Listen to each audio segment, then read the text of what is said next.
एक और बड़े दिन के लिए हो जाइए तैयार, जहां आज फॉर ए चेंज गैप के साथ डबल सेंचुरी मारता हुआ SGX निफ्टी, लेकिन ऊपर की तरफ। तो 16,000 के आसपास शुरुआत होने के आसार और उसके बाद के एक्शन पर रहेगा खास फोकस।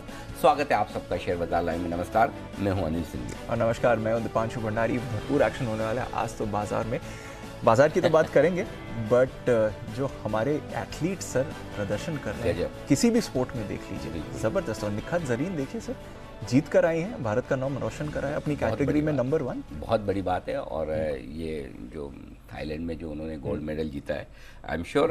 और सबसे बड़ी बात ये है ना कि ये ऐसे स्पोर्ट्स में हो रहा है जिसमें आमतौर पर ये पॉपुलर स्पोर्ट्स नहीं है। बड़ी मुश्किल होती है इस तरह के स्पोर्ट्स में महिलाओं के लिए करियर बनाना। बिल्कुल। और वो करियर बनाकर अगर गोल्ड मेडल लेकर आती हैं तो बहुत बहुत बड़ी बात है। मैरी कॉम के बाद एक और बेहतरीन बॉक्सर हिंदुस्तान को मिली है। नो डाउट जिन लोगों को मेडल नहीं मिले उसका मतलब वो नहीं कि वो अच्छे नहीं है, लेकिन नेचुरली अगर आप देश का नाम रोशन करते हैं, गोल्ड मेडल लेकर आते हैं, तो उसकी बात कुछ और ही होती है। तो निखत जरीन को बहुत बहुत बधाई। और उम्मीद करता हूँ, पहले कहते थे ना कि पढ़ोगे लिखोगे तो बनोगे नवाब, खेलोगे कूदोगे तो होगी खराब। एग्जैक्टली। आई थिंक वो चीजें काफी तेजी से बदल रही है, काफी हद तक बदल चुकी है।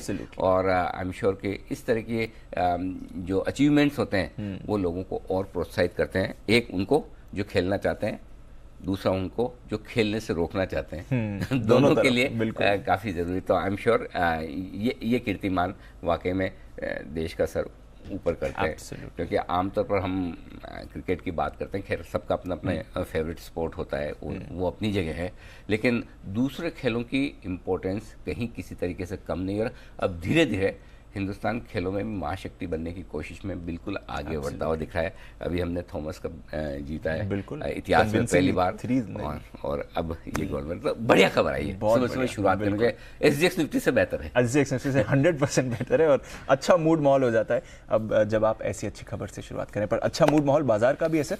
आप बताएं आज के ट्रिगर्स क्या कह रहे हैं फिर बाजार की। पहले तो अमेरिकी बाजारों में कमजोरी तो रही, लेकिन उम्मीद से कम, और एक्शन वहाँ पर भी उतार चढ़ाव भरा रहा है। तो संकेत वहाँ से आते हुए दिख रहे हैं। उसके बाद संकेत आपको आते हुए दिख रहे हैं SGX निफ्टी से, जो डबल सेंचुरी मारता हुआ बड़े गैप के साथ शुरुआत करने के लिए है तैयार। कल बाजार बंद होने के बाद आए नतीजों में कुछ इंटरेस्टिंग रिजल्ट्स, जहां अशोक लेलैंड दमदार और गोदरेज कंज्यूमर कमजोर नतीजों के बीच में। और आज भी नतीजों के लिहाज से एक्शन भरा दिन है, बड़ा एक्शन वाला दिन है। इंडोनेशिया पाम तेल का एक्सपोर्ट जो बैन कर चुका था, हटाने की तैयारी में 21 तारीख से 23 तारीख से। और जी बिजनेस से सबसे पहले आपको ये खबर दी थी और हमारी खबर पर मुहर लगती हुई दिख रही है। तो एक चीज़ बता दूं आपको, न सिर्फ इक्विटी मार्केट और कॉर्पोरेट जगत की खबरें हम आपके सामने सबसे पहले ब्रेक करते हैं, बल्कि कमोडिटीज़ की भी, और समय से पहले। और न सिर्फ हिंदुस्तान की, हिंदुस्तान के बाहर की खबरें भी।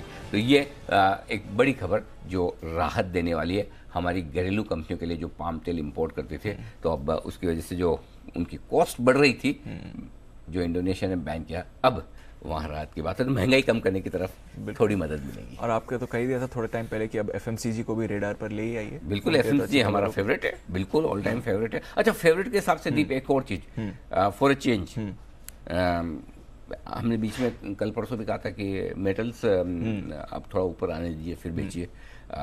आज के लिए मेरा फेवरेट मेटल है। अच्छा। हाँ, बढ़िया शॉर्ट कवरिंग और अच्छी रिकवरी के लिए तैयार होता हुआ दिख रहा है। 2 दिनों में फिर से काफी कमजोर हो गया। तो मेटल्स बेचना है, लेकिन ऊपर के लेवल पर, और बीच बीच में मेटल्स आपको उछाल के मौके भी देगा। तो अगर आपको, बहुत सारे ट्रेडर्स ऐसे तो होते हैं जो सिर्फ लॉन्ग ट्रेड करते हैं, तो उनके लिए मेटल्स आज बढ़िया मूव, आज का दिन है मेटल्स का। चलिए, तो एक खास मेटल पर व्यू अनिल जी से भी लेंगे, कौन सा मेटल उन्हें पसंद आ रहा है। बट यही बाजार की एक बात हो गई सर, आप एक फिक्स्ड व्यू के साथ इस बाजार में नहीं रह सकते, दोनों तरफ आपको अपनी तैयारी करनी पड़ेगी। अब कल का ही आप व्यू देख लीजिए, जिस तरह से अमेरिकी बाजारों में एक्शन हुआ। और एक इंपॉर्टेंट पॉइंट मैं हाईलाइट करना चाहूंगा, बहुत ज्यादा वॉलेटिलिटी थी, पर 31,016 का लो डाउ पर लगा है। और मुझे याद है, आई थिंक 1-1.5 हफ्ता हो गया अब, जब आपने कहा था कि 31,000 डाउ के लिए सपोर्ट है, ये नहीं तोड़ना चाहिए। 31,200। और कल एग्जैक्टली 31,000 से घूम गया। और वो 200 पॉइंट की रेंज इसलिए देता हूँ कि जितनी डेटा में थोड़ी बहुत समझ हमारी यहाँ के मार्केट की, नेचुरली अमेरिका की तो हो नहीं सकती, वो वंस इन ए वाइल हम वो डेटा देखते हैं। अच्छी बात है कि 31,000 15-20 के आसपास ही वहाँ पर पहुंचा, और 31,200 का जो सपोर्ट रेंज है लगभग उसके आसपास बंद हुआ है। तो बड़े मेक और ब्रेक लेवल पर बंद हुआ है। तो आज एक अच्छा चाहिए डाउ में जहां हम बंद हुए, ठीक वैसे जैसे कल हम 15,800 पे बंद हुए, 15,740 ट्रिपल बॉटम, 15,775 4 बार बॉटम मान लीजिए लगभग वहीं पर। तो आज अगर हम ऊपर नहीं होते तो रिस्क हो जाती है गिरने की। वैसे ही अमेरिका आज ऊपर बंद होना, अभी ठीक है डाउ फ्यूचर भी ऊपर दिख रहे हैं, लेकिन आज इसको होल्ड करना जरूरी है। यहाँ भी 3 बार या 4 बार अमेरिका यहाँ जाकर आया है। सो मेरे ख्याल से 31,000 अमेरिका में बड़ा इंपॉर्टेंट लेवल है, आई एम श्योर कि नीचे नहीं जाना चाहिए, ऐसी मैं उम्मीद करता हूँ बराबर करें। तो बात यही है दीप की, जहाँ आप इंपॉर्टेंट सपोर्ट ले रहे हैं, बड़ी खबर, बड़ी बुरी खबर या बड़ा नेगेटिव मूव आने के पहले वहां कुशन चाहिए, आपको कुशन चाहिए। ये आप सोचो, कल आप परसों आप 16,250 बंद नहीं होते तो बुरा हाल हो जाता, कल तो फिर राइट। तो कल हम सुबह यही बात कर रहे थे परसों कि हमारे लिए सबसे बड़ी चीज ये नहीं कि हम कितने बढ़ गए, हमारे पास नीचे गिरने के लिए कुशन कितना है। तो यहाँ हमारे पास कुशन नहीं है, अब नहीं है इस अमेरिका के लिए, इस लेवल पे हमारे भी नहीं था कल 3:30 बजे हमारे भी क्वेश्चन ज्यादा नहीं था, लेकिन डाउ ने बचा लिया। तो आज हम उस क्वेश्चन से अगर फिर से 16,000 के ऊपर बंद हो जाते हैं, हफ्ते का आखिरी ट्रेडिंग सेशन है, वीकली क्लोजिंग 16,000 के ऊपर की मिलती है, अच्छी बात है, मतलब कम बुरी बात है अच्छा तो क्या बोले आजकल। तो इसलिए आपको मेरे ख्याल से कुशन हमारे यहाँ भी मिल जाएगा, और अगर एक अमेरिका में आज ढंग की क्लोजिंग हो गई तो वहाँ भी कुशन मिल जाएगा। तो आप थोड़े खतरे से बचे हुए, मना तो आप कर नहीं सकते। और कई बार क्या होता है दीप, जैसे ट्रिपल बॉटम, 4 बॉटम या ऐसा बड़ा सपोर्ट लेवल, ये अगर टूटना है इसको, अगर टूटना है, ना टूटे तो अच्छा है, टूटना है तो किसी खबर से टूटेगा, राइट, जो आपको मुझे पता नहीं। अब वो खबर कोई टारगेट टाइप की आ जाए, कोई रशिया टाइप की आ जाए, यू नेवर नो कहाँ से आएगी, क्या आएगी, और ना आए तो अच्छी बात है, फिर आप बेस बनाएंगे वहां पर, बेस बनाकर ऊपर चले जाएंगे। सो ये है, लेकिन इन सबके बीच में एक चीज क्लियर है, और वो है वॉलेटिलिटी, उतार चढ़ाव। ये पार्ट ऑफ लाइफ है भाई, मतलब अब इसमें मतलब कम होने का नाम ही नहीं ले रहा है। क्या करेंगे दीप, कल भी जब 3:20 पर नोटा कहा था, 400 पॉइंट नीचे था, हाँ 200 सवा 200 पॉइंट आप ऊपर या नीचे खुलने की तैयारी की, एग्जैक्टली आप 200 पॉइंट। तो या तो आप शॉर्ट हैं तो 16,000 का कॉल लेके जाइए ताकि आपकी रिस्क कम है, लॉन्ग है तो आप 15,500 का पुट लेके जाइए, क्योंकि 200 पॉइंट अगर आपका मार्केट ऊपर या नीचे खुलता है, 250 पॉइंट ऊपर नीचे खुलता है, कल भी आप 300 पौने 300 ऊपर नीचे खुले थे, तो ऐसे में आपके लिए बाजार का अंदाजा, कल मुझे बताओ क्लोजिंग में कौन बोल सकता है कि 200 ऊपर, कोई नहीं बोल सकता सर, स्पेशली डाउ फ्यूचर्स अब 450 नीचे थे, करेक्ट। सो ये चीजें जो समझ के बाहर की है, आप कितनी कोशिश कर लो, दिमाग लगा लो। मैं तो एक सिंपल फॉर्मूला लगाता हूँ, जब इस तरह की चीजें होती है, इस तरह की वॉलेटिलिटी, इस तरह का गैप डाउन, दिन के इतना ऊपर चढ़ो, मेरे डाउ का चार्ट देखो, आप चक्कर आ जाएंगे बिल्कुल। तो दिमाग ही क्यों लगाना है, तो शांति से देखो, ये वॉलेटिलिटी जब तक कम ना हो, खत्म ना हो, थोड़ी स्टेबिलिटी ना लौटे, तब तक ओवरनाइट एक्सपोजर कम रखना है, या बिना हेजिंग के नहीं रखना है। It is as simple as that, बस सिंपल है। या तो कम से कम रखो, मतलब सिंपल चीज़ है भाई कि कई बार होता है ना, आप बहुत अच्छे एथलीट हैं, बहुत अच्छे प्लेयर्स हैं, लेकिन आपके कभी घुटना खुला है, कभी कंधा खुल गया है, शोल्डर की इंजरी होती है, घुटने की होती है, प्लेयर को अपना ट्रीटमेंट करवाना पड़ता है, ऑपरेशन होता है, रिहैब में जाते हैं, फिजियो होती है, सब। तो अगर आपको लंबा चलना है तो आपको बच के रहना है, बिल्कुल, है ना। सेम चीज़ है, अगर आपको ट्रेडिंग में, इन्वेस्टमेंट में लंबा चलना है तो इस तरह के उतार चढ़ाव वाले मार्केट में थोड़ा शांति रखिए। कई बार लालच क्या होता है कि बड़े मुंह आ रहे हैं, वॉलेटिलिटी ज़्यादा, जल्दी से पैसे बन जाएंगे, और वो थॉट प्रोसेस होना गलत नहीं है, क्योंकि कौन नहीं चाहता कि जल्दी पैसा बने, बड़ा पैसा बने, एग्जैक्टली, राइट। इसलिए ज्यादातर लोग मार्केट में आते भी हैं है ना, क्योंकि सैलरी तो आपको जितनी बढ़नी उतनी बढ़ेगी दर साल, करेक्ट। सो वो एक थॉट प्रोसेस रहती है, और वो थॉट प्रोसेस रखना गलत नहीं है, लेकिन किस वक्त, है ना, आपको वो भी देखना है कि मतलब आप वो फिशिंग में एक्सपर्ट है, मछली बहुत अच्छा पकड़ सकते हैं, लेकिन आपको तब जाना है जब समुद्र शांत है जी, है ना, जब तूफान के वक्त वार्निंग आई हो कि ये वाला आ रहा है, वो वाला, अलग अलग नाम वाले जो आते हैं, तब थोड़ी जाना है, थोड़ी ना जाना। सो सिंपल सी चीज है, जब इस वक्त तूफान जैसा माहौल है, इतना भयंकर उतार चढ़ाव है, थोड़ा शांति रखिए, ये दिन निकल जाने दीजिए, उसके बाद ओवरनाइट पोजीशन रखने का भी वक्त आएगा। आया था पिछले साल अप्रैल मई, गोल्डन पीरियड था, और हर साल 10-12 दिन ऐसे गोल्डन पीरियड आते हैं जब mid cap small cap share इतना पैसा बना के रहते हैं कि अगर आपने ढंग से काम कर लिया, वो कहते हैं बारिश के सीजन में आपने पानी जमा करके रख लिया, साल भर चल जाता है, वैसा टाइम भी आएगा, तो उसके लिए इंतजार करें, बचे रहें, बस बिल्कुल। बट ये एक चीज़ थोड़ी समझाएं सर, एक तो वॉलेटिलिटी हमने समझ ली, ओवरनाइट पोजीशन का रिस्क समझ लिया, एक आपने और इंटरेस्टिंग पॉइंट कल बाजार के समय कहा था कि हमारे बाजार जब 2.5% नीचे थे कि इतने खराब हम नहीं हैं। अगर आप परसों की 1165 पॉइंट डाउ की गिरावट देखें, 400 पॉइंट डाउ फ्यूचर्स देखें, उसके मुकाबले कल हमारे बाजार उतने खराब नहीं थे। ये थोड़ा समझाएं सर। हाँ दीप, तो उसकी सबसे बड़ी वजह ये थी कि हम हल्के हो चुके हैं। ओके, तो आप एफआईएस के इंडेक्स लॉन्ग पोजीशन अगर 27-28% पे बैठे हैं, पुट कॉल रेशियो आपका 0.8580 पे आसपास है, ठीक है, और रुपए में आप गिरकर 78 के आसपास पहुंच चुके हैं। इक्विटी में आपके ऑन एन एवरेज 25 से 30% का पोर्टफोलियो में कट है। तो बहुत सारी चीजें नेगेटिव है जो प्राइस में आ चुकी है। प्राइस में क्या नहीं आया, 1000 पॉइंट का डाउ का फॉल, प्राइस में क्या नहीं आया, कुछ और खराब आ जाए। तो जब बहुत सारी चीजें आपकी प्राइस में, तो आप उतने खराब नहीं होंगे। और तीसरी बात ये कि बार बार आप सपोर्ट तो ले ही रहे हैं, ये चीजें होंगी। तो एक चीज पक्की है दीप कि हम उतना खराब तो कभी नहीं होंगे, एटलीस्ट इन नियर फ्यूचर में, जब तक दिख रहा है कि जितना डाउ गिरे उतना हम गिरे, या जितना बाहर के मार्केट खराब हो उतना हमने। उसका एक रीजन और भी है जी, हमारे पास अपनी लिक्विडिटी भी है। राइट, हमारे डोमेस्टिक सपोर्ट तो आप सोचो LIC का आईपीओ इतना बड़ा आईपीओ है, लिस्टिंग नीचे हुई, मतलब पहली बार आप देखिए बड़े आईपीओ की लिस्टिंग में हाई तो नहीं है, बिल्कुल नहीं है। मतलब लोगों को दुख है, लिस्टिंग ऊपर होनी चाहिए, पैसे बनते नहीं बने, नो डाउट है। लेकिन एक ये होता है कि किसी रिलायंस पावर के टाइम, किसी पेटीएम के टाइम ऐसा लोग निराश, बहुत बुरा कि मतलब इतना खराब।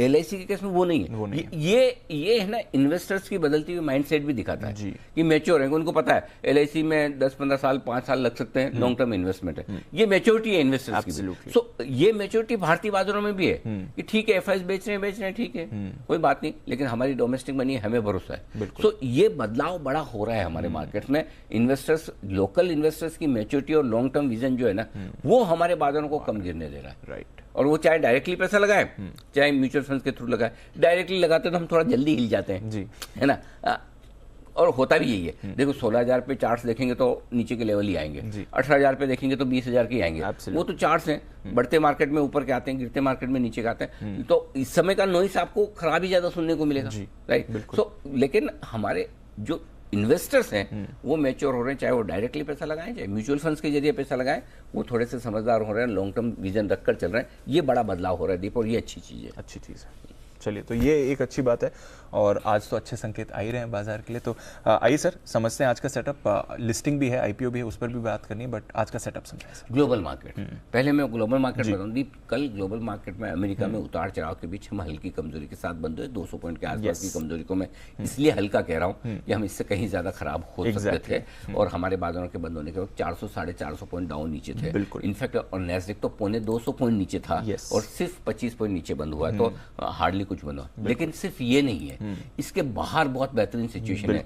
S&P हार्डली नुकसान के साथ बंद हुआ, रसेल 2000 वहां का ब्रॉडर मार्केट और मिड कैप स्मॉल कैप शेयरों का इंडेक्स वो पॉजिटिव बंद हुआ है। इसके अलावा बॉन्ड यील्ड आप देखिए 2.8% के आसपास घट कर आई है। और दूसरी सबसे बड़ी चिंता जिसकी वजह से हमारी हालत खराब है दुनिया भर में इक्विटी, वो है आपका डॉलर इंडेक्स। वो 103 के आसपास आया, 104 से। तो कई सारी बहुत अच्छी सारी, आपको ऐसा लग रहा है ये तो ऐसे ऐसे ही है, कभी भी 200 ऊपर, कभी भी का सवाल नहीं। उसके हम भी 200 पॉइंट ऊपर देखते हैं तो हमें भी सोचना पड़ता है 200 ऐसा क्या हुआ, 400 की जगह 250 ही तो गिरा तो है ना। बिल्कुल। लेकिन उस 200 पॉइंट की बड़ी उछाल के पीछे SGX निफ्टी में जो कारण है वो अमेरिकी मार्केट के अंदर की स्ट्रेंथ, बारीकियां जो है, बारीकी में जाएंगे तो अमेरिकी मार्केट कल खराब नहीं थे, इनफैक्ट बहुत अच्छे थे। अच्छा, दूसरा ये इंपॉर्टेंट सपोर्ट लेवल को रोक भी लिया, फिर बच्चे खुचा एक डाउ फ्यूचर ने हरियाली दिखा दी। सो ये बहुत सारे कारण हैं। और दूसरा ये कि अब चाइना से थोड़े बेहतर संकेत आ रहे हैं, तो वो भी एक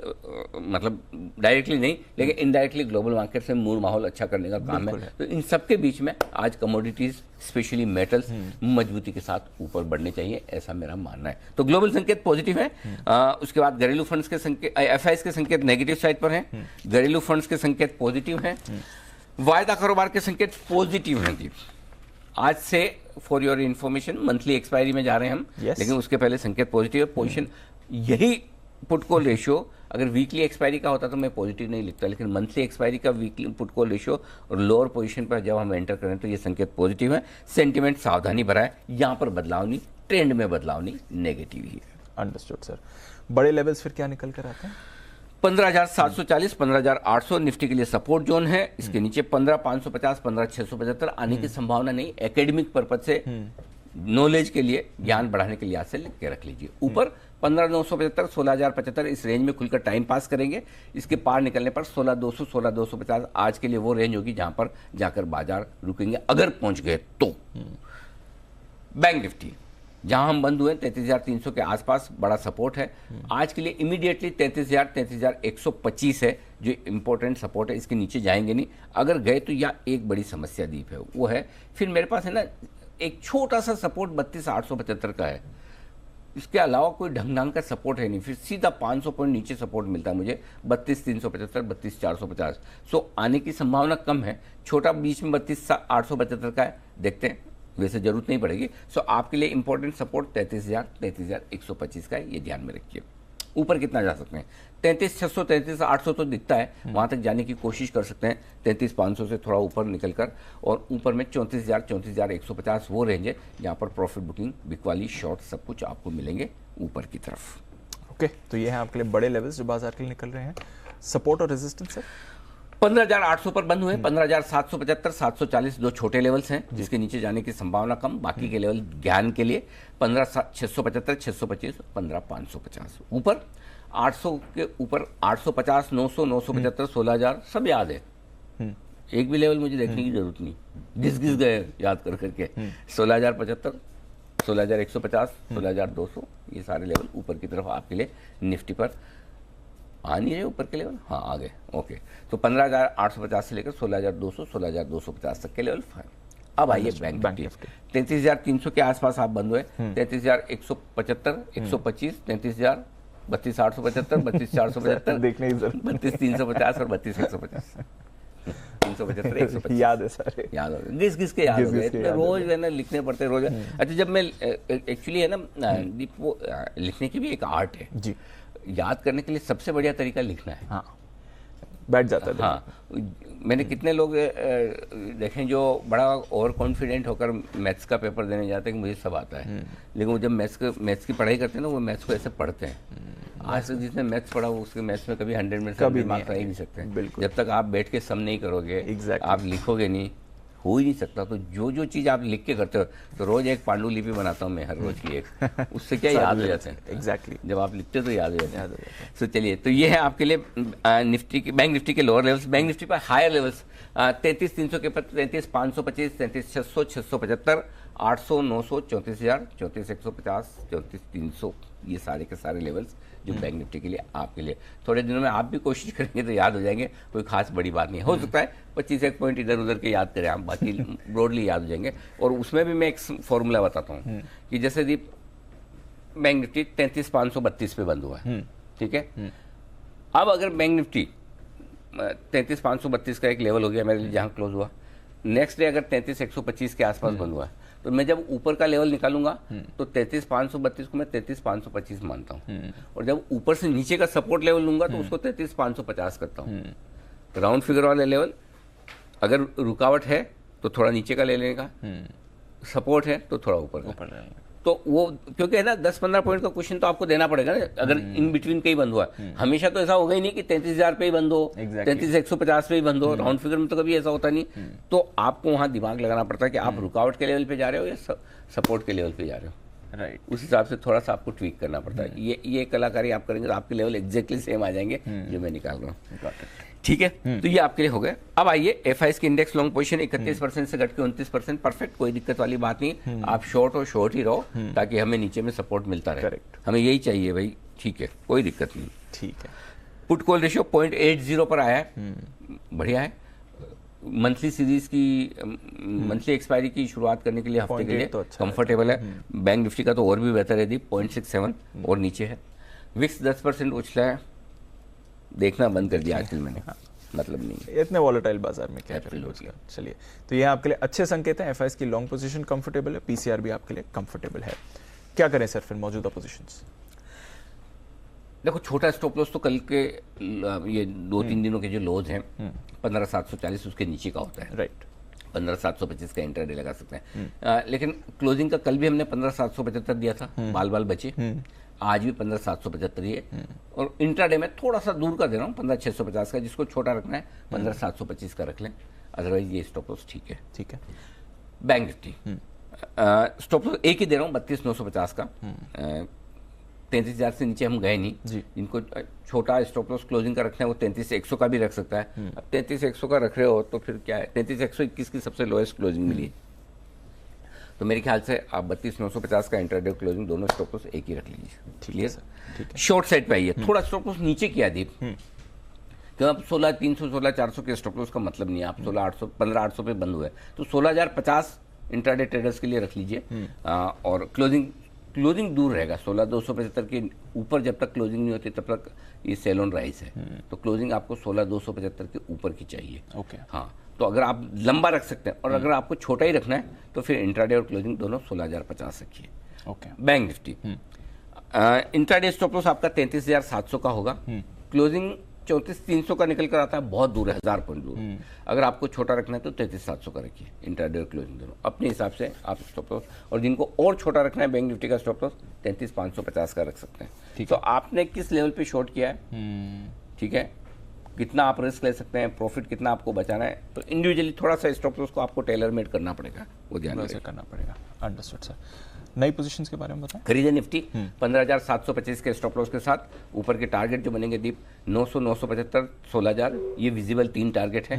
इसके ऊपर 16,075 ये एक रुकावट की जगह, 16,150, 16,200 तक के लेवल्स, और अगर बहुत कुछ अच्छा हो गया लाइफ में तो बेचना। अब बेचने का ट्रिक है दीप, कहाँ बेचे, वही बात है सर। हाँ, मतलब मेरे लिए ड्रीम जगह तो बेचने की 16,250, 16,350 की रेंज है। हाँ, वो आज की आज तो आनी नहीं शायद नहीं। तो आज के लिए जो ट्रेडर्स बेचना चाहते हैं वो 16,050 से 16,200 की रेंज में बेच सकते हैं। 15,975, 16,000 के आसपास बेचने का मैं नहीं देना चाहता, हड़बड़ी में नहीं बेचना चाहता, क्योंकि जिस तरह की वॉलेटिलिटी है उसमें थोड़ा सा 16,000 पे ही 15,975 पे शॉर्ट ले लेना हल्का रिस्की हो सकता है, ओपनिंग पर ही मुश्किल है। हो सकता है, इसलिए मैं थोड़ा इंतजार कर रहा हूँ। राइट। सो बेचने के लिए 16,050 से शुरू करें सोचना, 16,150, 16,200 अच्छी जगह, स्टॉप लॉस 16,300 होगा। टारगेट जो बनेंगे आपके 16,000, 15,975, 15,900 छोटे target, 15,850, 15,800 medium target, 15,775, 15,740 final target, that's it, जो बॉटम का लेवल बस। ठीक है सर। बैंक निफ्टी ले लीजिए 32,950 के स्टॉप लॉस के साथ। टारगेट जो पहला बनेगा 35,525, सॉरी 33,525 बोल दिया एक बार, अब 35 रजिस्टर हो गई सर। आएगा। हाँ, आएगा।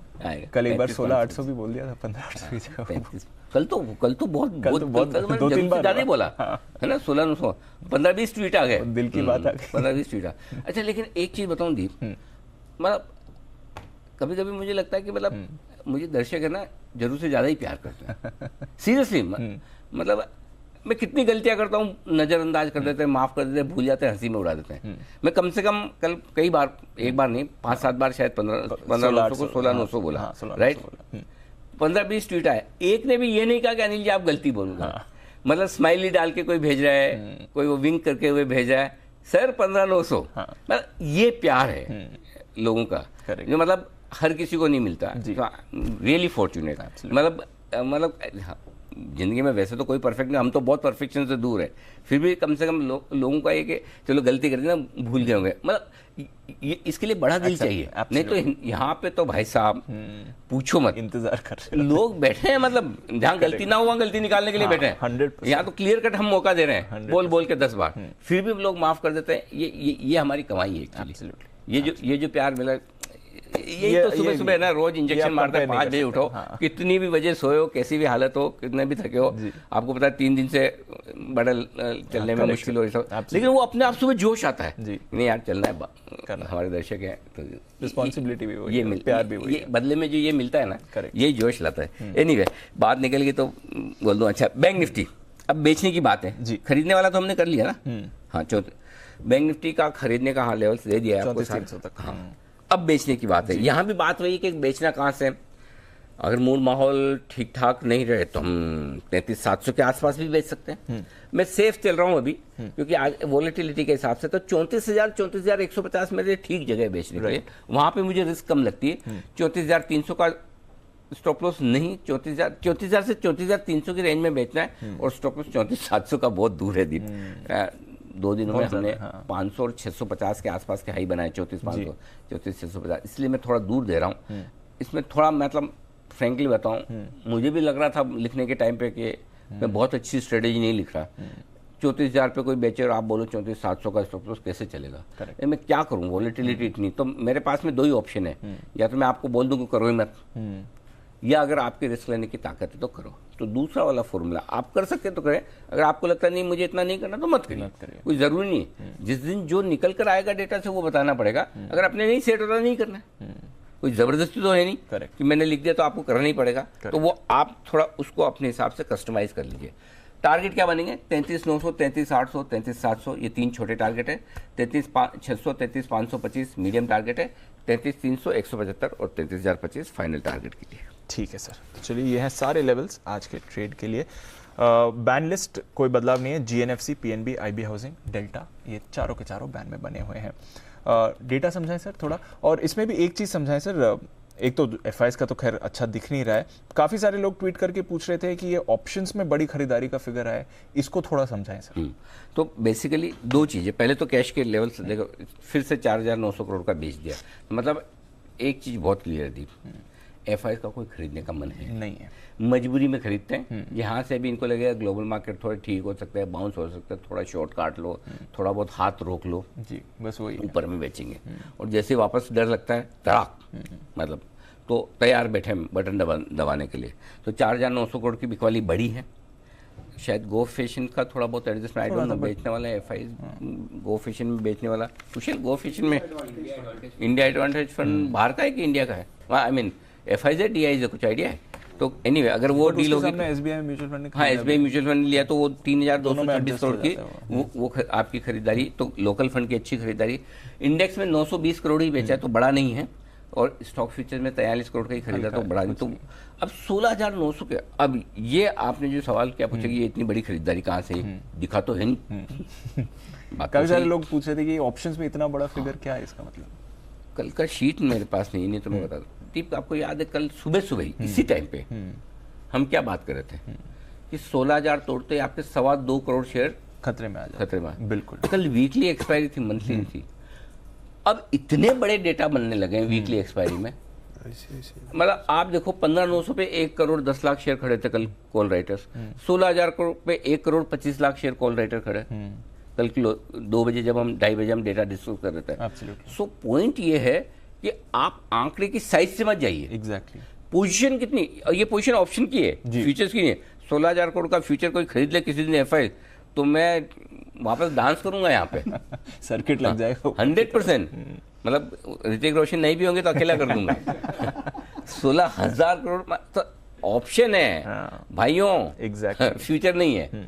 तो ऑप्शंस में जो डेटा बड़े बन रहे हैं, अब उस डेटा में दोनों तरह के होते हैं ऑप्शन। बिल्कुल। कभी उन्होंने समझो वीकली एक्सपायरी 4 दिन तक लगातार बेच रहे हैं ऑप्शन, 5 दिन आखिरी दिन खरीदेंगे ना, तो आप 4-5 दिनों के डेटा निकाल के देख लो। बिल्कुल। तो ये तो ऑप्शन राइटर है ज्यादातर FIs, एग्जैक्टली, है ना? एग्जैक्टली।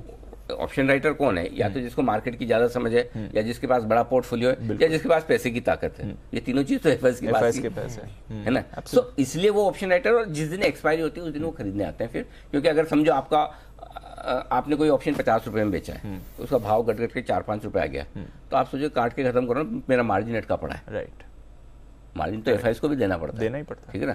सो आप सोचोगे बाकी का बचा 3-5 रुपए क्यों छोड़ो ना मेरा। तो ये जो बड़ा फिगर आपको दिख रहा है, ये इस वजह से। इसको एक्चुअल खरीदारी में मत सोचिए, ऐसी गलतफहमी मुझे कभी भी नहीं थी, आपको भी नहीं होनी चाहिए।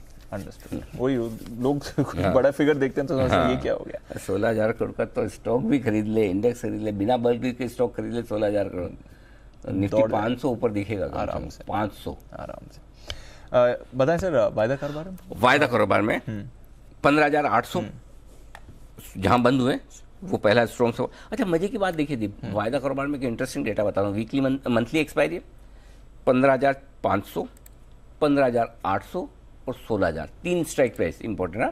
15,500 अगर 15,700 के नीचे जाते तो वो इंपॉर्टेंट होगी आपकी। 15,800 जहाँ कल आप बंद हुए, 16,000 मनोवैज्ञानिक स्तर ऊपर का है। तीनों जगह पुट में 39 लाख शेयर का ओपन इंटरेस्ट है, बराबर एग्जैक्टली 39 लैक्स, ठीक है। तो पहले 15,800 आपके लिए सपोर्ट हो गया। अब आइए 16,000 आज आपके लिए मेक और ब्रेक लेवल है। क्यों? 16,000 के पुट पर 39 लाख शेयर हैं और 16,000 के कॉल्स पर भी 48 लाख शेयर हैं, जिसमें से 28 लाख शेयर कल ही आपके जुड़े हैं। तो अगर आप 16,000 होल्ड करते हैं तो मेरा ये समझना है गैप से खुलने के बाद हो सकता है 15,950, 16,050, ये 100 पॉइंट की रेंज, और प्रिसाइजली और जाएं तो 15,975, 16,075 की रेंज है जिसमें निफ्टी टाइम पास करेगा। फिर आप ये देखेंगे 16,000 पर जो कॉल राइटर हैं 48 लाख शेयर के हैं, 15,800 पे 30 लाख शेयर हैं, 15,900 पे 22 लाख शेयर हैं, तो कुल मिला के 1 करोड़ शेयर करीबन आपके 16,000 के ऊपर कॉल राइटर्स थोड़े रिस्क पर आते हैं। वो शॉर्ट कवरिंग करने की जल्दबाजी करते हैं, या वो भी इतने कॉन्फिडेंट है क्या एक दिन ऊपर एक दिन नीचे कल वापस नीचे, मंडे को मंडे देखेंगे, नहीं काटते हैं। वो कब काटेंगे? 16,100 पार होने के बाद। तो 16,175, 16,100 पार किया तब शॉर्ट कवरिंग बढ़िया आएगी। तब तक आप 15,975, 16,075 की रेंज में टाइम पास करेंगे, ये डेटा से दिख रहा है। ठीक है, अब आइए आप बैंक निफ्टी। बहुत ही कम डेटा है, मेरे लेवल के नहीं इतने बताने लायक, एक्सप्लेन करने लायक। 10-11 लाख में क्या बैंक निफ्टी बना, तो मंथली में भी अभी थोड़े आज डेटा बनेंगे, फिर देखते हैं। बाकी जो लेवल्स आपको ब्रॉडली वही, नीचे में 33,000, ऊपर में 34,000। Understood sir. चलिए, अच्छा दिन आज, एटलीस्ट शुरुआत, उसके बाद देखते हैं बाजार की चाल कैसी रहेगी। तब तक कौन से स्टॉक्स एक्शन में रहेंगे ये भी जान लेते हैं। और आईपीओ, अच्छा हाँ, बाय द वे, और फॉर चेंज, हाँ नहीं आप भूलिए, अगर आप याद भी ले आते तो मैं आज यही बोल रहा, मेरा मूड ये हो रहा है अब से आईपीओ की और लिस्टिंग की डिस्कशन 9 बजे करें। 9 बजे करें, हाँ ठीक है, आज 9 बजे। और अच्छा, मैं मतलब आज भी और आगे से भी, तो मैं ये टाइम 8:25 से 9 बजे करना चाहता हूँ। अच्छा, तो एक बार जरा हमारे दर्शकों से भी व्यू ले लिया जाए। आप भी अपना ट्वीट करके मुझे बताइए कि आईपीओ की और लिस्टिंग की डिस्कशन, कैसी लिस्टिंग होगी, कैसा आईपीओ है, आप अभी देखना चाहते हैं या 9 बजे देखना चाहते हैं, क्या सूटेबल है? शो तो उनके लिए कर रहे हैं, ट्वीट करके हम वरुण कुशल के लिए थोड़ी कर रहे हैं। तो जो हमारे दर्शकों को पसंद, उनका आदेश सर आंखों पर, तो आपकी पसंद से बताएं। मैं चाहता हूँ 9 बजे किया जाए, ऐसा हमारी थॉट प्रोसेस आज, तो जनमत करवा लिया जाए, है ना? Done sir, done. 9 बजे ट्वीट करके आप बताएं हमें कि क्या करना चाहिए। 9 बजे नई लिस्टिंग और नई आईपीओ दोनों पर बात करेंगे अनिल जी से। आइए जानते हैं फिर कुशल, वरुण, अरमान और आशीष के साथ आज की सारी खबरें, ब्रोकरेज रिपोर्ट्स। कुशल, मॉर्निंग बताएं ट्रिगर्स और पोस्ट मार्केट नतीजे। मॉर्निंग दीप, ट्रिगर्स में सबसे पहले एनटीपीसी पर फोकस रखना है। मार्केट आज के दौरान ही इसके नंबर्स आते हुए दिखेंगे निफ्टी से। साथ ही एफएनओ स्पेस से Amar Raja batteries, IB housing, IDFC limited, Pfizer और जाइडस लाइफ साइंस पर आपको नजर रखनी है। इनफैक्ट नतीजों के साथ साथ बायबैक पर भी कंपनी बोर्ड बैठक करेगी। एक्स डिविडेंड ट्रेड करेगा ट्रेंट, फाइनल डिविडेंड का इन्होंने ऐलान किया था। साथ ही आईपीओ अपडेट्स है मेरे पास, जिसमें फाइनल अपडेट पारादीप फॉस्फेट्स का अब आ चुका है। कुल 1.75 टाइम्स ये बढ़ता हुआ नजर आया, जिसमें रिटेल निवेशकों का पार्टिसिपेशन 1.37 टाइम्स रहा। एथॉस लिमिटेड, इसका आईपीओ अपडेट आया है। आज आईपीओ का आखिरी दिन है। दूसरे दिन आईपीओ 44% तक बढ़ता हुआ नजर आया था और रिटेल निवेशकों का पार्टिसिपेशन करीब 0.68 टाइम्स आता हुआ दिख रहा है। ई मुद्रा लिमिटेड, आज से ये आईपीओ खुलता हुआ दिखेगा। 24 मई तक ये खुला रहेगा। प्राइस बैंड 243 से 256, इशू साइज 413 करोड़ और कंपनी ने एंकर निवेशकों के जरिए करीब 124 करोड़ रुपए जुटाए हैं। नंबर्स के लिहाज से एचपीसीएल फोकस में रहेगा। यहां पर एस्टिमेट्स को बीट किया इन्होंने। आय करीबन 1% बढ़कर 97,572 करोड़ पर आती हुई दिखी है। पिछली बारी 96,602 करोड़ था। साथ ही कंपनी की मार्जिन्स पर बड़ा फोकस है। 1.9% पिछली बारी था क्वार्टर ऑन क्वार्टर बेसिस पर, और अब आप देखिए 2.2% के मार्जिन्स आए। हमारा अनुमान 1.6% का था। प्रॉफिट कंपनी का दोगुना हो गया क्वार्टर ऑन क्वार्टर बेसिस पर, लगभग 1800 करोड़ पर। साथ ही कंपनी की जीआरएम्स $12.44 पर बैरल आती हुई नजर आई है। इनफैक्ट इनके लिए खबर भी है कि वाइजैग रिफाइनरी में कुछ यूनिट्स में क्षमता विस्तार के बाद यहां पर काम शुरू हो गया है और ओएनजीसी के साथ एक्सप्लोरेशन एसेट्स के विलय के दरवाजे खुले हैं, ऐसा मैनेजमेंट ने अपडेट दिया है। गोदरेज कंज्यूमर प्रोडक्ट्स यहां पर फोकस रहेगा। कमजोर नंबर्स आते हुए दिख रहे हैं। आय करीबन 7% बढ़ी है 2916 करोड़ पर। कंपनी का कामकाजी मुनाफा 12.5% गिरकर 502 करोड़ पर आया और कंपनी की मार्जिन्स, हमारा एस्टिमेटेड डिक्लाइन था करीबन 1.5% का, उसके मुकाबले ऑलमोस्ट 4% तक लुढ़कते हुए नजर आ रही है। कंपनी की मार्जिन 17.2% पर और मुनाफा ऑलमोस्ट सिमिलर रहा है 363 करोड़ पर। तो यहां पर फोकस है। और अंत में अशोक लेलैंड, शानदार नंबर्स यहां पर आते हुए दिखे हैं। 8,150 करोड़ का हमारा अनुमान था, 8,744 करोड़ आया है। कंपनी की जो मार्जिन है 8.9% पर आई है। हमारा अनुमान केवल 7.2% का था और एडजस्टेड बेसिस पर भी मुनाफा देखेंगे तो वो लगभग 241 करोड़ से बढ़कर 430 करोड़ पर आता हुआ दिखा है। ओके, तो ये हैं आपके लिए कुछ नतीजे। मॉर्निंग वरुण, बताएं कौन से नतीजे आप लेकर आए हैं? ओके, गुड मॉर्निंग दीप। सबसे पहले तो यहाँ पे चंबल फर्टिलाइजर्स अच्छे नतीजे हैं, लेकिन मार्जिन जो है उसमें गिरावट आई है। रेवेन्यूज़ जो है वो 1640 करोड़ से बढ़ के 3300 करोड़ पे आए हैं, लेकिन मार्जिन 17% से गिर के 11% के आसपास आए हैं। मुनाफे में भी करीब 45% के आसपास की गिरावट है। हालांकि एक्सेप्शन लॉस भी हुआ है 338 करोड़ के आसपास का, लास्ट ईयर था तो एक्सेप्शनल आइटम था, माफ़ कीजिएगा, प्रॉफिट था, तो उसके वजह से कहीं ना कहीं प्रॉफिट जो है वो काफ़ी हद तक एडजस्टमेंट आपको देखना पड़ेगा। कॉनकॉर अच्छे हैं लेकिन अनुमान से कम है।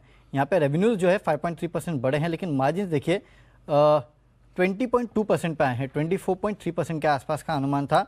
मुनाफा जो है 257 करोड़ पे आया है, 318 करोड़ के आसपास का अनुमान था। वहीं इंडिया बिजनेस जो है काफ़ी स्ट्रॉन्ग रहा है इस कंपनी ने अपडेट दिया है। एग्जिम रेवेन्यूज़ जो है उसमें 17% की गिरावट, डोमेस्टिक रेवेन्यूज़ में जो है करीब 23% के आसपास की बढ़ोतरी देखने मिली। अब कैश के काउंटर बताता हूँ।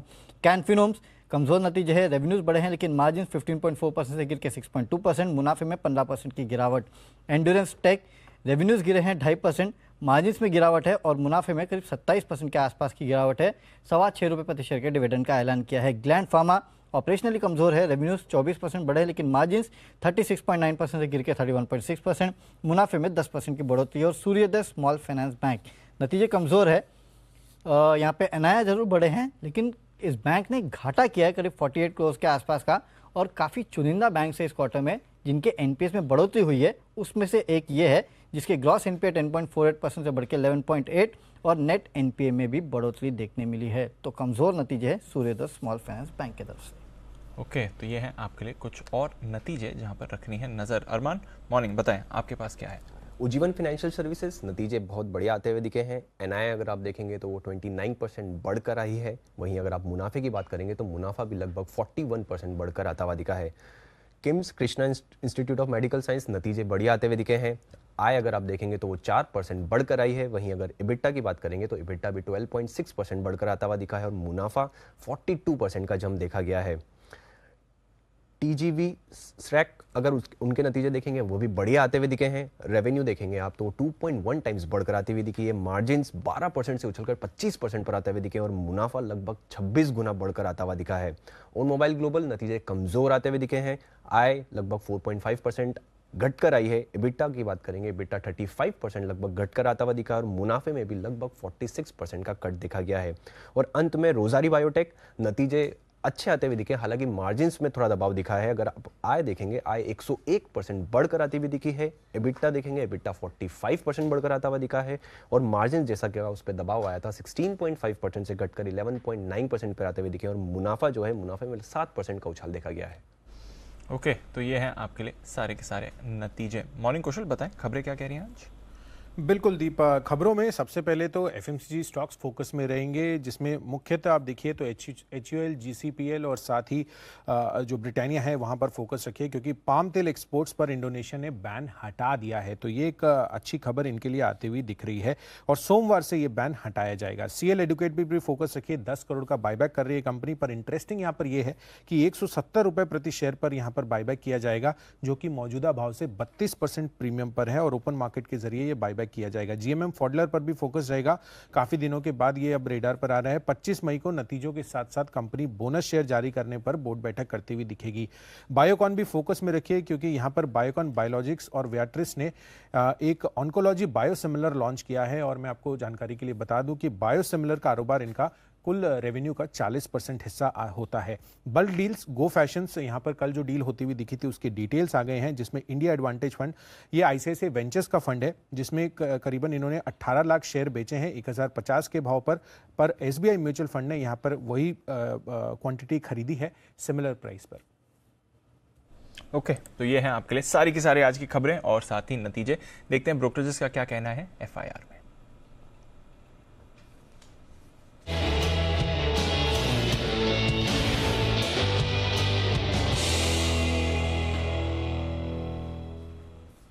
मॉर्निंग आशीष, बताएं क्या कहती हैं आज की report? Good morning Deepanshu. Doctor Reddy's के साथ शुरुआत करते हैं। मॉर्गन स्टैनली की तरफ से रिपोर्ट आई है ओवरवेट की रेटिंग को बरकरार रखा है, 5,202 रुपये का ऊंचा लक्ष्य दिया है, 3,929 रुपये की जो है कल की क्लोजिंग है।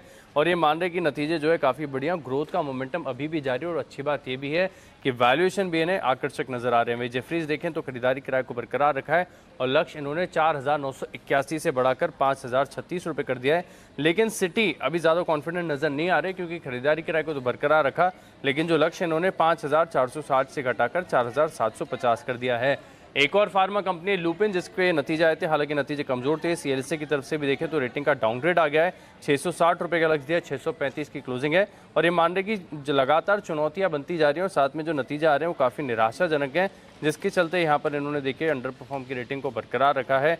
कॉन्कोर यहाँ पर देखिए नजर रखिएगा, क्योंकि मॉर्गन स्टैनली की तरफ से रिपोर्ट आई है। इक्वल वेट की रेटिंग को बरकरार रखा है, 607 रुपये की कल की क्लोजिंग है, 628 रुपये का लक्ष्य दे रहे हैं। वहीं नोमेरा अगर आप देखें तो खरीदारी किराए को बरकरार रखें, ऊंचा लक्ष्य दिया 863 रुपये का, लेकिन इनकी कमेंट्री अच्छी नहीं लग रही है। ये कह रहे हैं कि जो अन्य खर्चे वो बढ़ा है, एम्प्लॉय कॉस्ट बढ़ा है, जिसके चलते जो नतीजा है इनके अनुमान से कमजोर देखने को मिल रहे हैं। जीसीपीएल यहाँ पर मॉर्गन स्टैनली की तरफ से रिपोर्ट आई है, अंडरवेट की रेटिंग को बरकरार रखा है। ये भी मान रहे कि नतीजे जो आए वो इनके अनुमान से कमजोर है, जिसके चलते इन्होंने जो लक्ष्य है वो सिर्फ 9 रुपये काटा है। 709 रुपये का पहला टारगेट था, अब 700 रुपये का लक्ष्य दे रहे हैं। इसके अलावा अगर आप देखें तो नोमेरा खरीदारी किराए को बरकरार रखे हुए और जो लक्ष्य है इन्होंने 1150 से घटाकर 950 कर दिया है। एचपीसीएल यहाँ पर देखिए नोमेरा की तरफ से रिपोर्ट आई है, न्यूट्रल की रेटिंग को बरकरार रखा है 310 रुपये के लक्ष्य के लिए। अशोक लेलैंड पर भी नतीजों का असर देखने को मिलेगा। यहाँ पर जेफरीज खरीदारी किराए दे रहे हैं, 130 रुपये का लक्ष्य दिया है। ग्लैंड फार्मा पर सिटी बिकवाली किराए को बरकरार रखे हुए हैं 3,310 रुपये के लक्ष्य के लिए। जेके लक्ष्मी सीमेंट पर नजर रखेगा, क्योंकि जेफरीज ने जो है खरीदारी किराए को बरकरार रखा है और जो लक्ष्य है 525 से बढ़ाकर 560 रुपये कर दिया है। 422 की जो है कल की क्लोजिंग है। ओके, तो ये है आपके लिए सारे के सारे ब्रोकरेज रिपोर्ट्स। जेके लक्ष्मी सीमेंट के लिए बढ़िया दमदार रिपोर्ट आई है, जबरदस्त रिपोर्ट आई है आज के सेशन में। टारगेट बढ़ाया है 500 से 525 रुपये। आइए बढ़ते आगे, एक्सपर्ट्स हैं हमारे साथ तैयार, वक्त है पिक ऑफ द डे का।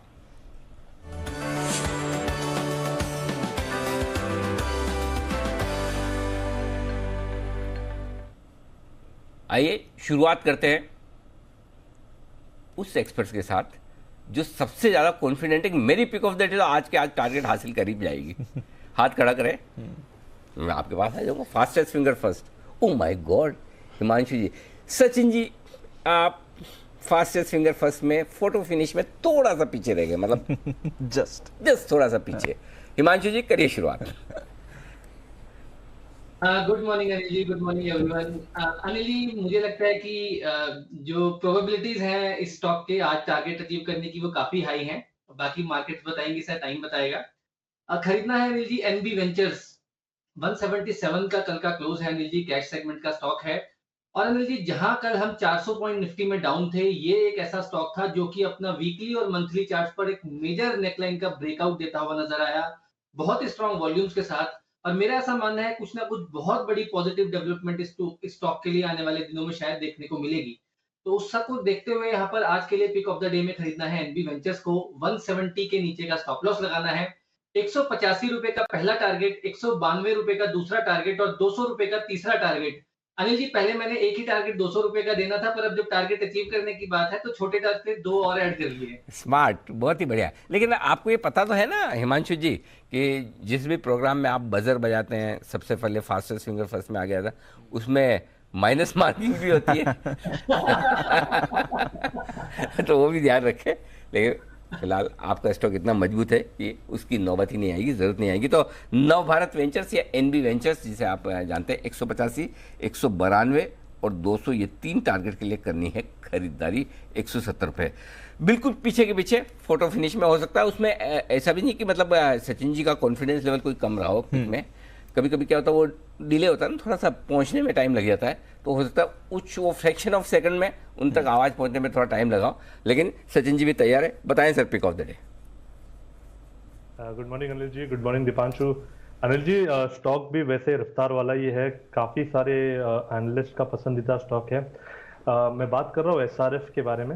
लगभग अगर हम पिछले 4 दिनों का डेटा देखें तो जिस तरीके से मार्केट में एक मूवमेंट थी, वोलेटिलिटी थी, इस पर्टिकुलर वोलेटिलिटी का एसआरएफ पे बिल्कुल भी प्रभाव नहीं रहा। इनफैक्ट 4.5% का आउट परफॉर्मेंस यहाँ पर इमीडिएट बेसिस पे नजर आ ही रहा है। अपने शॉर्ट टर्म एवरेजेस 5 और 20 के काफी नजदीक है एंड जिस तरीके से यहाँ पर डेटा शेपअप हुआ है 2300 के आसपास एक फ्रेश बेस शिफ्टिंग नजर आ रहा है। जिस तरीके से फिलहाल इसके इंट्राडे चार्ट्स है, मुझे लग रहा है 2420 से 2460 के 2 लक्ष्य के लिए यहाँ पर अभी भी लॉन्ग पोजीशन बनानी चाहिए। इंट्राडे के लिहाज से मुझे लग रहा है स्टॉप लॉस आपको 2290 का रखना है एंड खरीदारी करनी है एसआरएफ के फ्यूचर्स में 2420 एंड 2460 के 2 टारगेट्स के लिए। 2420 2460 के 2 टारगेट के लिए करें एसआरएफ में खरीदारी। ये राय आपके लिए आती हुई सचिन जी की तरफ से। आइए सिद्धार्थ जी, आप तीसरे नंबर पर रहे हैं कतार के हिसाब से। तीसरे में सिद्धार्थ जी रहे हैं, बंसल जी रहे। बंसल जी निराश न हो, आप रहे तीसरे नंबर पे। और वैसे भी फंडामेंटल एक्सपर्ट के लिए तो कोई फर्क नहीं पड़ता, 2-5 रुपए ऊपर नीचे में तो कभी भी इनका तो लॉन्ग टर्म व्यू है। बताएं Bansal ji, good morning. Good morning Anil ji, good morning Dipanshu. देखिए अनिल जी, मैं नंबर 3 पे नहीं हूँ, मैं अनिल जी नंबर 1 पर ही हूँ। एक्चुअली क्या हुआ, जब मैं सुबह यहाँ पे बैठा कैमरे के सामने, तो अनिल जी मैं सोच में पड़ गया, एक थॉट आया मेरे दिमाग के अंदर। फिर मैं सोच रहा था उसको एक्सप्रेस करूँ कि नहीं करूँ।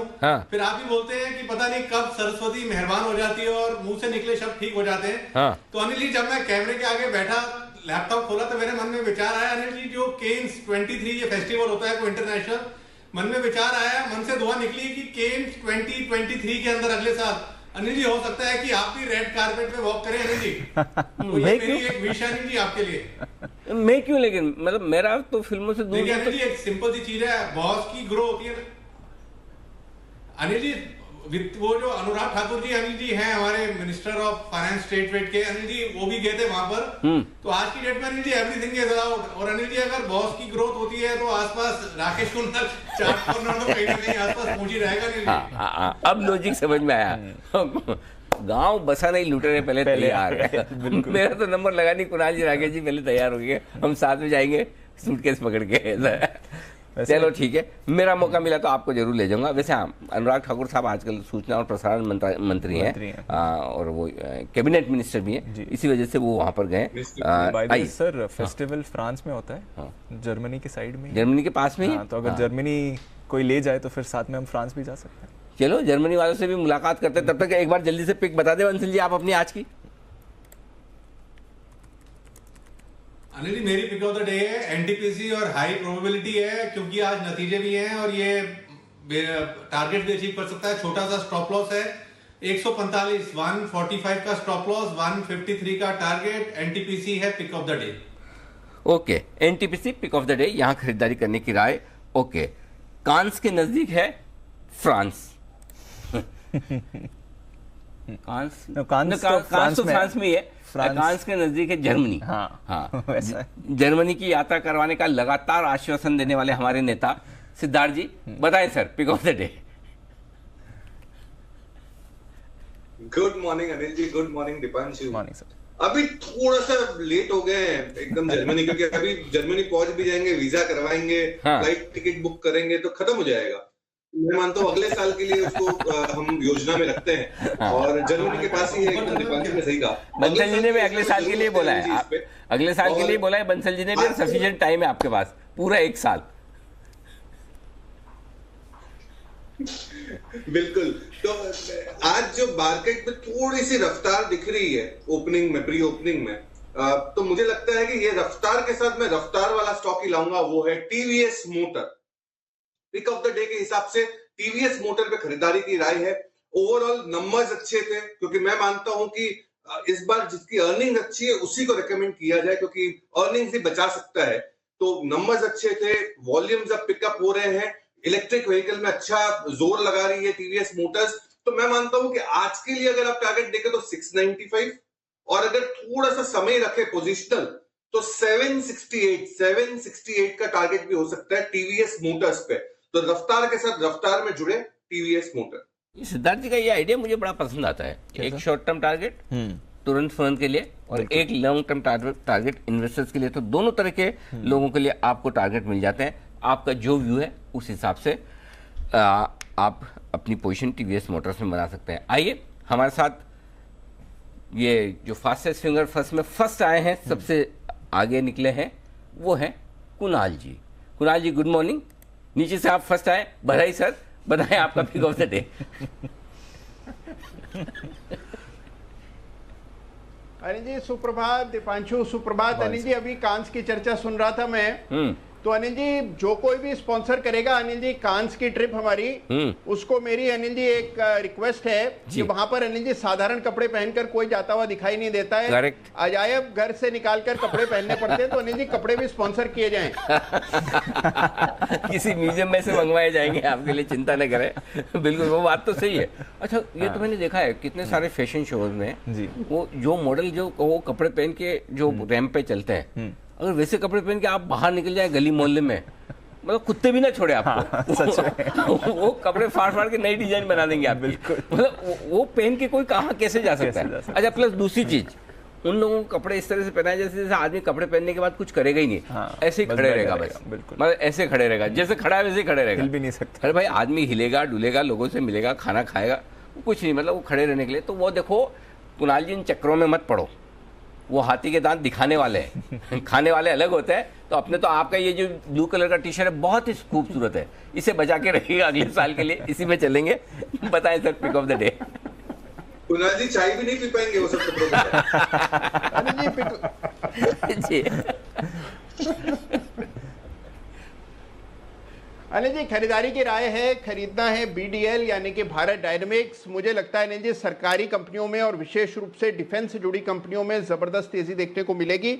यहाँ पर अनिल जी चार्ट पर एक पैटर्न बना है जिसको ऑन नेक ब्रेकआउट पैटर्न कहते हैं। ब्रेकआउट आता हुआ कल के ट्रेड में हमने देखा, कल बाजार बेहद कमजोर था लेकिन BDL में रिलेटिव स्ट्रेंथ थी, ब्रेकआउट आया है। तो यहाँ पर 705 रुपए के स्टॉप लॉस से बाय करें। पहला टारगेट होगा 750 रुपए का, 750 का। इवेंचुअली स्टॉक 765 770 तक जाना चाहिए, तो खरीदारी करें। ओके 765 770 के टारगेट के लिए कुणाल जी की खरीदारी करने की राय भारत डायनेमिक्स लिमिटेड यानी कि BDL में। सुमित जी सुप्रभात, बताएं sir. Good morning Anil ji, good morning Anil जी। आज पिक ऑफ द डे के तौर पे UPL को सिलेक्ट करना चाहिए। 811 814 के बीच में खरीदारी करें। 801 रुपए का नीचे के अंदर स्टॉप लॉस लगाना है। ऊपर के अंदर 825 रुपए से लेके 830 रुपए तक के लेवल UPL में ऊपर में देखने को मिलने चाहिए, तो खरीदारी करके चलने का सलाह रहेगा UPL। ओके सुमित जी की तरफ से फ्राइडे स्पेशल UPL, ये खरीदारी करने की राय आज के सेशन में। UPL है, UBL मत समझ लेना फ्राइडे स्पेशल से, इसलिए मैंने कहा बोल के ताकि एकदम आपका कान खड़े हो जाए, आंखें एकदम चौड़ी हो जाए, लेकिन है UPL, ध्यान में रखिएगा। वागले साहब भी जुड़ चुके हैं हमारे साथ। गुड मॉर्निंग सर, बताएं। Anil ji good morning, Dipanshu good morning. Anil ji ये माहौल में जब कल सारे सेल सिग्नल आए थे, बाय कॉल ढूंढना बहुत मुश्किल है, लेकिन एक स्टॉक है जो खड़ा है और वो आई थिंक कल बात हुई है, मैं उसी के साथ जाना चाहूंगा। स्टॉक का नाम है ITC। जब मार्केट चलता है तो ITC साइडवेज जाता है या थोड़ा सा हल्का सा करेक्टिव मोड में जाता है, और जब मार्केट गिरता है तो ये वन वे चलता है। तो इसको अगली मूव के लिए बाय करके रखे। ये डेफिनेटली आज और कल का कॉल नहीं, ये पोजिशनल कॉल है। 269 270 के बीच में बंद है, आपको शायद 2-3 रुपए इधर उधर नीचे मिल सकता है। बाय करके खड़े रहेंगे 1 से 2 हफ्तों के लिए। मेरा मानना है 290 295 तक, मे भी 3 हफ्ते ये जा सकता है। आपका स्टॉप लॉस 263 का होना चाहिए। 5, 6, 7 रुपए की रिस्क होगी और ऊपर में लगभग 25 रुपए मिल सकते हैं। तो ITC है वो स्टॉक जहां पर वागले साहब की तरफ से खरीदारी की राय आती हुई दिख रही है। ITC कल सिद्धार्थ जी ने भी दिया था, हाँ बराबर। तो ये है स्टॉक जो कर सकता है कमाल आज के सेशन में। बिल्कुल, तो चलिए ITC पर भी रखनी है नज़र, ये भी एक्शन में आ सकता है। एक्शन में और काफ़ी सारे काउंटर्स आएंगे क्योंकि नतीजों के लिहाज से कुछ बढ़िया नतीजे भी आपको आते हुए दिखे, और सबसे अच्छे जो वायदा कारोबार के नतीजे हैं वो हैं अशोक लेलैंड के। अशोक लेलैंड, जरा इस पर अपनी राय दें। सचिन जी चार्ट्स क्या कह रही हैं? दीपांशु यहाँ पर ओवरऑल डेटा तो साइडवेज ही है, मुझे लग रहा है 130 से लेके 115 इसी पर्टिकुलर रेंज में ये ऑस्किलेट होना चाहिए। पिछले लगभग 4 महीनों से इस पर्टिकुलर रेंज को इसने होल्ड किया है, एंड मुझे लग रहा है आगे जाके अगर एक डायरेक्शनल मूव बननी है तो ऑन द पॉजिटिव साइड ही होगी 130 के ऊपर। बट फिलहाल इमीडिएट बेसिस पे तो ये ऑस्किलेशन जो ऑनगोइंग है वो मुझे लग रहा है थोड़ा सा और कंटिन्यूड हो सकता है। तो 130 और 115 इसी पर्टिकुलर रेंज में लॉक्ड इन रह सकता है काउंटर अगले कुछ दिनों। सिद्धार्थ जी अशोक लेलैंड पर कोई कवरेज सर, कोई राय? बिल्कुल सही आपने याद रखा है, अशोक लेलैंड पे हमारी कवरेज और राय दोनों है। बहुत ही बेहतरीन नतीजे, मुझे लगता है कि अच्छे नतीजे आए हैं और उम्मीद भी वैसी ही थी, उससे बढ़ के आए। और अशोक लेलैंड मैं मानता हूं आने वाले क्वार्टर्स में भी अच्छे नतीजे देंगे। 300 इलेक्ट्रिक व्हीकल बसेस के ऑर्डर्स तो ऑलरेडी इन्होंने एग्जीक्यूट कर दिए, और भी इलेक्ट्रिक व्हीकल के अलग अलग मॉडल्स और प्रोडक्ट्स लाने वाले हैं अशोक लेलैंड। वॉल्यूम्स में दमदार जोश लग सकता है, तो मेरी खरीदारी की राय है, अगर देखा जाए पोजिशनल कोई टारगेट रखना हो तो 135 के आसपास का भाव आ सकता है, और किसी ने अगर 6-12 महीने के लिए रख लिया तो 157 157 के टारगेट भी पॉसिबल है अशोक लेलैंड में। बेहतरीन कंपनी, ये पूरे ही ऑटो समूह में मुझे कमर्शियल व्हीकल ही अच्छा लग रहा है, वो है Ashok Leyland. Pre opening session में 40 लाख शेयरों का सौदा हुआ है गोदरेज एग्रोवेट में 492 रुपये 75 पैसे पे FIs विंडो में, ये ध्यान में रखिएगा।